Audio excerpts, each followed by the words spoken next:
जमीन को कब्जा लेने वाले वक्फ बोर्ड की मुसीबतें कम होने का नाम ही नहीं ले रही, क्योंकि यूपी के बाद अब एमपी सरकार भी इस पर सख्त हो गई है और उसने आदेश दिया है कि वो वक्फ बोर्ड की सारी प्रॉपर्टीज का फिजिकल वेरिफिकेशन करेगी और सबको क्रॉस चेक करेगी। हालांकि एमपी में तो वक्फ बोर्ड की प्रॉपर्टीज को लेकर वहां का हाई कोर्ट भी सवाल कर चुका है कि नर्मदा के किनारे की भूमि आखिर आप लोगों की कैसे हो सकती है। इसी तरह अगर चलता रहा तो एक दिन आप लाल किला और ताजमहल छोड़ो पूरे भारत पर ही कब्जा कर लोगे। और इसी बात को लेकर आज अमिताभ अग्निहोत्री ने इस मौलाना से तगड़े मजे लिए। नदी हो, समुद्र हो, उसका जल क्षेत्र जिसमें भराव है वो, और उसके दोनों तट, वो राजस्व के खाता खतौनी में किसी की मिल्कियत नहीं होते।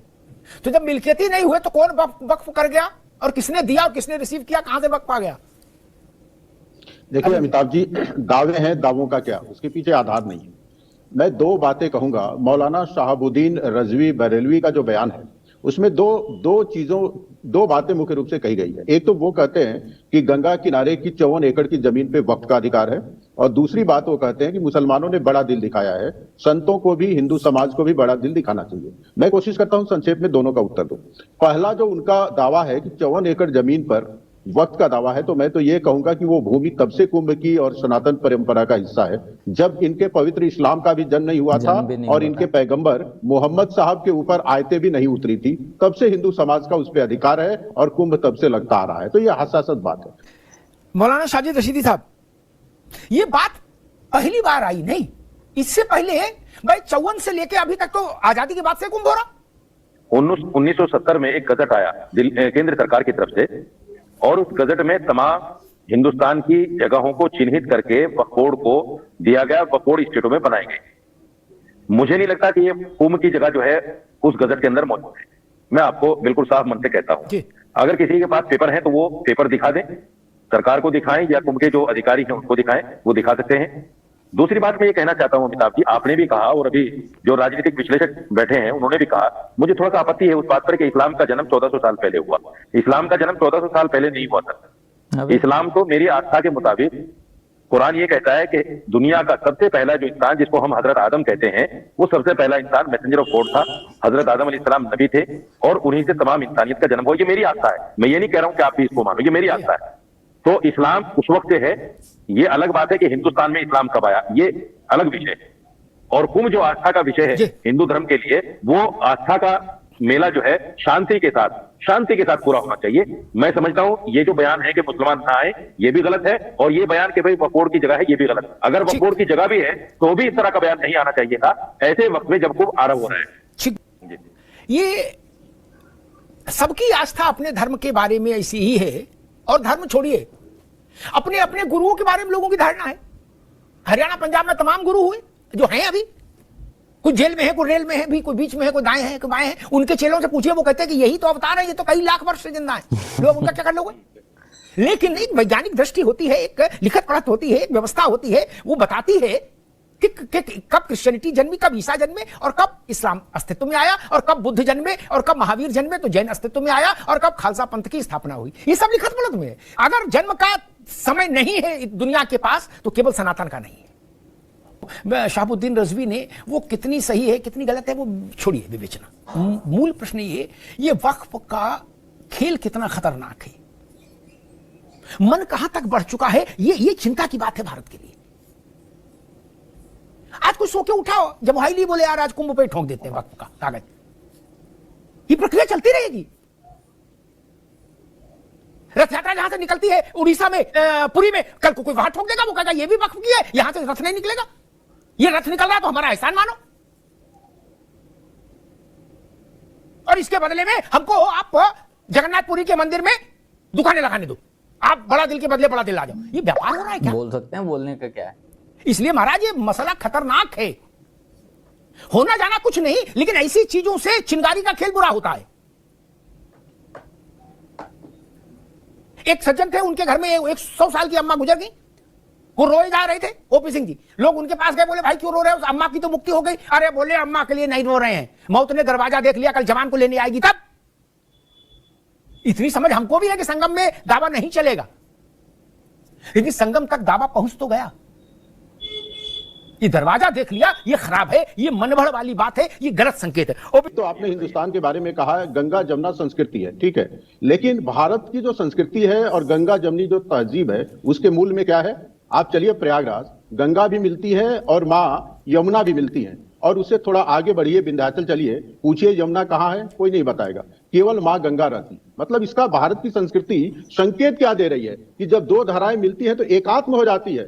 मजहब, पंथ, पूजा पद्धति अनेक होंगे, लेकिन मिलने के बाद एकात्म हो जाते हैं, चीजें एक आत्मा रह जाती है। फिर विंध्याचल में जमुना माँ गंगा माँ की खोज नहीं होती है, वहां गंगा ही रहती है। मजहब पंथ अलग अलग होंगे, लेकिन मिलने के बाद हम भारतीय हो जाते हैं। मौलाना साहब 1947 में जो कालिख पुता हुआ है मुस्लिम समाज के चेहरे पर, वो धुलने से धुलेगा नहीं। हम साथ लड़ाई लड़े, एक साथ आजादी की लड़ाई लड़ी, लेकिन आजाद जब होने लगे तो मां के सीने पे चाकू चलाया गया। और ये कोई इंग्लैंड का मुसलमान, अरब का मुसलमान नहीं आया था, इसी भूमि पे रहने वाला, यही का पानी पीने वाला, यही का कपड़ा पहनने वाला। और जब उसने वोट किया यूपी का, बिहार का, तो उसने अपने धर्म को प्राथमिकता दिया। भारत मां के सीने में बाला गोपा, ये कलंक लगा है, ये कालिख पुती हुई है, इस नाते निंदा होती है।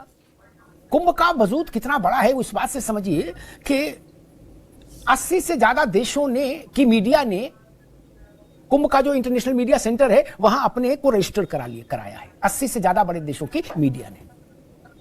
हम क्या संदेश दे रहे हैं कि कुंभ में जो टेंट कुंभ बस रहा है वहां की जमीन वक्फ की है, लो हो गई झाँव जाओ शुरू।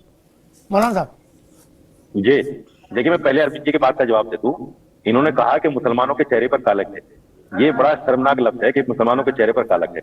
उन लोगों के चेहरे पर, उन मुसलमानों के चेहरों पर कालक है जो हिंदुस्तान को छोड़कर चले गए, जिन्होंने पाकिस्तान को नकारा, जिन्होंने जिन्ना की थ्योरी को नकारा। कुछ जैसे लोग, मेरे बाप दादा, उनके चेहरे पर कालक नहीं है।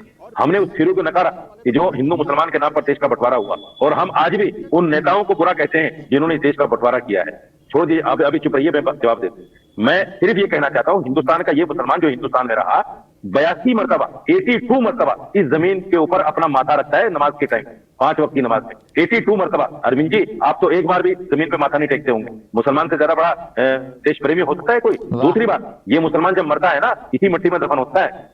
हमें जो है गंगा में बहाया नहीं जाता, माफ कीजिएगा, आपकी आस्था है, ठीक है, लेकिन हम हमें इधर उधर क्यों? एक लाइन में जवाब सुनिए। अरे सुनो मेरे भाई, सुनो मेरे भाई, जमता है। अरे सुन लो भाई, बीच में नहीं। अमिताभ जी देखो, एक मिनट कभी अभी रशीदी साहब की बात आ जाए फिर जी। फिर कहता हूँ, कुंभ के ऊपर राजनीति मत करो। जिसको आना है, आप अपनी संस्कृति क्यों नहीं दिखाना चाहते मुसलमानों से? मुसलमान अगर आकर देखना चाहता है कुंभ में क्या होता है, कुंभ की संस्कृति क्या है, हिंदू रीति रिवाज के मुताबिक वहां क्या होता है, तो आपको दिक्कत क्या है? आप आइए मेरी मस्जिदों में, देखिए मस्जिदों में क्या होता है। मैं आपको निमंत्रण देता हूं, आइए मस्जिदों में, देखिए मस्जिदों में क्या होता है, देखिए मदरसों में क्या होता है। आप क्यों छुपाना चाहते हैं कुंभ को भाई, कि कुंभ में क्या होता है? सलमान अगर देख लेगा तो ऐसे कौन सा मुसीबत का पार्ट टूट जाएगा। दूसरे, जहां तक कचौरी बेचने की बात है ना अमिताभ जी, मैं फिर कहता हूं, ना वहां मुसलमान पहले कचौरी बेचता था, ना अब कचौरी बेचता है। ये तो राजनीतिक षड्यंत्र है जो बीजेपी की तरफ से किया गया है मुसलमान का नाम लेकर। कोई मुसलमान दुकान नहीं लगाता वहां खाने, ना पहले लगाता था ना अब लगाता है। ठीक है मौलाना साहब, रुकना होगा, ओपी सिंह साहब पास चलूंगा। फिर एक बात कहूं, हर पर्व की, हर धार्मिक अभियान की, उत्सव की एक अपनी आचार संहिता होती है, ठीक? उसमें हस्तक्षेप, अतिक्रमण नहीं होना चाहिए, मेरा मानना यह है। और ये बिल्कुल मतलब थंब रूल है मेरे उसका चिंतन का।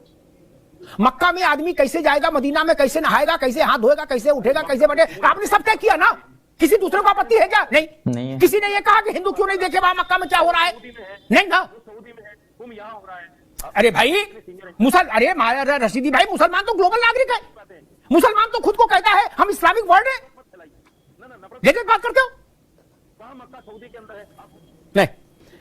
और केवल इस्लाम है, दुनिया भर में केवल इस्लाम है जिसने देशों का संगठन मजहब के नाम पर बनाया है। दुनिया के किसी मजहब ने देशों का संगठन धर्म के आधार पर नहीं बनाया विश्व मंच पर। केवल इस्लाम है जिसने देशों का संगठन इस्लाम के नाम पर बनाया, मुस्लिम उसके ब्रदरहुड के नाम पर बनाया है। क्या क्रिश्चियंस ने बनाया? नहीं। बौद्धों ने बनाया? नहीं। सिर्फ मुसलमानों ने बनाया। क्यों?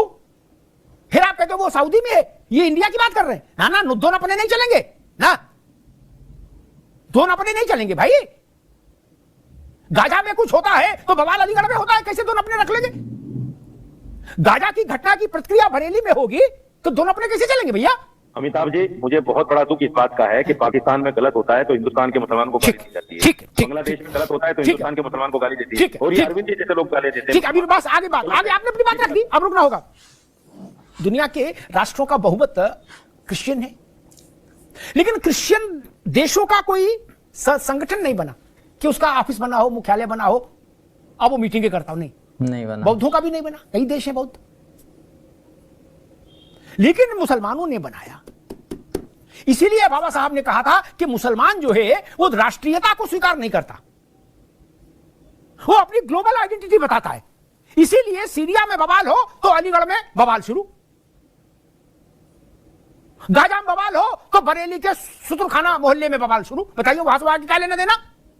और फिर ये तर्क कि फलानी जगह कुछ हो तो यहां भारत में सवाल उठता है। यहां कि भारत में तो सवाल, मैंने देखा कि गाजा में कुछ हुआ और अलीगढ़ में वो मोमबत्ती लेके मशाल लेके जुलूस निकाला मुसलमानों ने।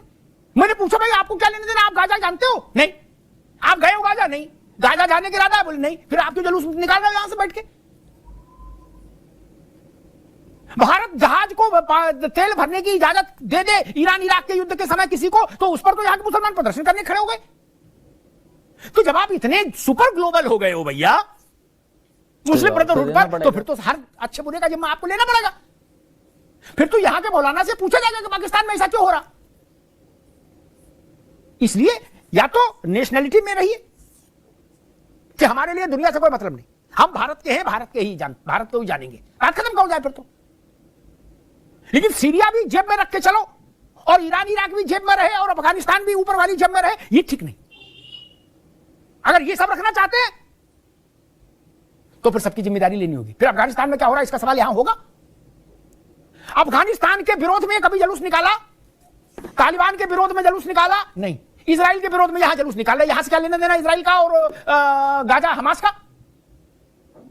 क्या कभी ऐसा हमने देखा कि मुजफ्फरनगर में, संभल में 10,000 20,000 मुसलमान इसलिए निकले कि तालिबान आतंक फैला रहा है वहां? नहीं ना, नहीं निकले ना। गाजा के लिए निकले, हमास के लिए निकले। और कल अगर इजराइल दोबारा से गाजा वालों को पेलता है या फिर हमास वालों को पेलता है तो ये लोग दोबारा से सड़कों पर उतर आएंगे और इजराइल के खिलाफ प्रदर्शन करने लगेंगे। कहां?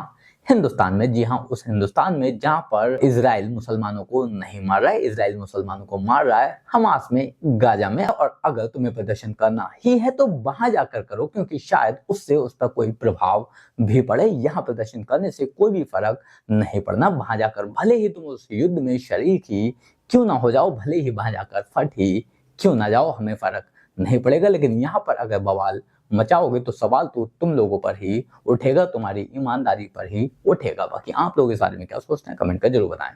जल्द मिलते हैं किसी नए वीडियो में नए टॉपिक के साथ।